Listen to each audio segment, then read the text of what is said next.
होगी तो बचने के लिए कोई ना कोई मंत्र का जाप तो करेगा। एक के साथ दूसरे का एग्जिस्ट अपने आप हो जाता है। इसलिए अभिभावकों से विशेष तौर पर अनुरोध है कि अपने बच्चों को इन कल्पनाशीलता की बातों में मत उलझाएं बचपन से, कि अंधेरे की तरफ जाने से ये आ जाता है, वो आ जाता है।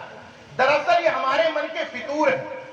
मेरी माँ और पिता दोनों लोगों का निधन हो गया हाल के कुछ दिनों में, लेकिन चूंकि मैं तर्कवादी हूं, मानववादी हूं, अम्बेडकरवादी हूं, अर्जकवादी हूं, इसलिए मुझे, जबकि ऐसा तो नहीं था कि मुझे अपनी मां से या पिता से प्रेम नहीं था, लेकिन मुझे कभी नहीं दिखते। मेरे रिश्तेदारों को दिख जाते हैं लेकिन मुझे नहीं दिखते, क्योंकि मुझे पता है कि ऐसी कोई चीज होती ही नहीं, इसलिए मुझे नहीं दिखते। बहुत सही बात। आप अंधेरे की तरफ देखिए और जिस तरह की आकृति की कल्पना करिए, अंधेरे में वो आकृति आपको दिख जाती है। इसलिए मैं कहता हूं कि हमें तर्कवादी बनने की जरूरत है, अगरबत्ती दिखाने की जरूरत नहीं है। मैं अपने महापुरुषों को अगरबत्ती दिखाने को से बड़ा मिशन का दुश्मन और किसी को नहीं मानता, क्योंकि हम 25-30 साल से अगरबत्ती दिखा रहे हैं, लेकिन बाबा साहब ने एनिहिलेशन ऑफ कास्ट में जिस अंतरजातीय विवाह की बात की थी वो बच्चों को नहीं बता रहे। हम नहीं बता रहे हैं कि हमारे पुरखे संत राम प्रिय प्रजापति ने जाति पाति तोड़क मंडल बना करके बाबा साहब को भाषण देने के लिए बुलाया था, और जो भाषण नहीं दे पाए थे वो लाहौर के अधिवेशन में, उसको उन्होंने एलिनेशन ऑफ कास्ट की शक्ल में लिखा था। उसमें स्पष्ट तौर पर लिखा हुआ है कि अंतरजातीय विवाह के अलावा कोई दूसरा सॉल्यूशन है ही नहीं इस जाति व्यवस्था को तोड़ने का, कोई दूसरा सॉल्यूशन नहीं। और अंतरजातीय विवाह कौन सा वाला? वो वाला नहीं कि IAS का हो गया, तुम रोक नहीं पाओगे, वो तो कर ही लेंगे। वो वाला नहीं कि IPS ने कर लिया, वो तो कर ही लेंगे, तुम रोक नहीं पाओगे, तुम्हारी हैसियत नहीं है।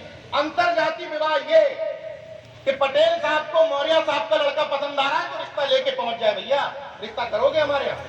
अंतरजातीय विवाह का मतलब ये कि गौतम जी को वाल्मीकि का रिश्ता पसंद आ जाए तो लेकर के पहुंच जाए। जिस दिन ये करने लगोगे उस दिन ज्यादा मंच सजाने की जरूरत नहीं पड़ेगी, उस दिन बहुजन बन जाएगा, हल्ला मचाने की जरूरत नहीं पड़ेगी। मंचों से इस तरीके से नाक जयकारे लगाने की और डीजे बजाने की बहुत आवश्यकता नहीं पड़ेगी। जिस दिन तुम्हारे घर में बहुएं अलग अलग समाज की हो जाएंगी, रोटी बेटी के संबंध स्थापित हो जाएंगे, उस दिन आलोचना किसकी करोगी? जिसकी कर रहे होगे वो घर में बैठा होगा।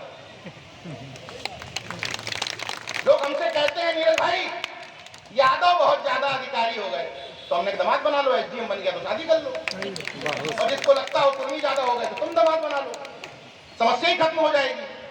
और इस तरीके से अंतरजातीय विवाह से एक और समस्या खत्म होगी। दरअसल डिमांड और सप्लाई का रूल होता है। डिमांड ज्यादा है क्योंकि जाति वाले से करनी है तो रेट बढ़ा हुआ है, जब जाति से तोड़ दोगे तो तुम नहीं बिक रहे हो, दूसरी जगह चले जाएंगे, तो डिमांड सप्लाई, जब डिमांड कम हो जाएगी तो सप्लाई अपने आप रेट घट जाएगा। तो ऐसे दहेज का भी सिस्टम कम होगा।